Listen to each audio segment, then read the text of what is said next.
gamintojais ir prašom jų prisidėti pinigais prie to, kad šitas portalas taptų nereklaminis, jame nebūtų reklamos, bet galėtų žmonės surasti informacijos apie medžiagas, apie jų savybės, gamintojai ten gali tai susidėti, o KTU, VGTU ir architektai kaip atskiri gali komentuoti ir išsakyti savo pastabas, informaciją, jeigu tai yra melas arba nemelas. Ir tokiu būdu mes per pusę metų padarėme šį portalą.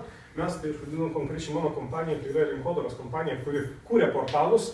Ir mūsų zuikis arba mūsų nauda tekyšo to vietoj, kad mes turime gerą savo darbo pavyzdį ir mes jį tiesiog vystydami užsidirbame tiesiog iš to, kad mes iš to gyvenimo, tarkim, informaciją keliame ir dėliojame.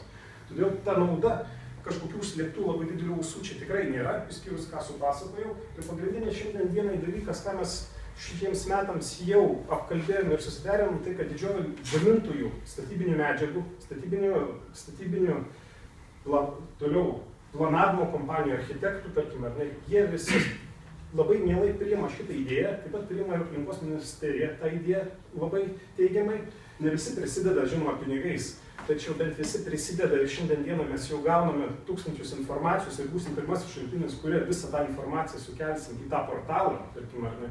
Ir mes būsime ta vieta, kur apie renovaciją turėtų žmogus rasti pilną ir išsamią informaciją čia. Tačiau svarbiausias uždavinys mums, dėl ko mes ir pradėjom šitos seminarus daryti, yra, kad tos informacijos kūrėjai taptume ne mes, ne kažkas kitas, bet taptų patys žmonės, kurie susiduria su tą problematiką. Todėl portale labai didelė dalis yra skirta forumui, kuriame mes matome kaip galimybę išsakyti pagrindinės pasitaikančias problemas ir klausimus.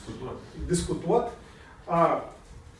Tam partneriai socialiniai, tiek universitetai, tiek architektai su mumis dalyvauja tame projekte tam, kad jie galėtų tuos klausimus taip pat atsakyti viešai, ta prasme pasakyti, kaip yra arba nėra, kad būtų galima daryti. Ir kad tai būtų galima nesunkiai Google pagalba pagaliau, bet ką susivedus, rasti vienoje vietoje daugelį atsakymų.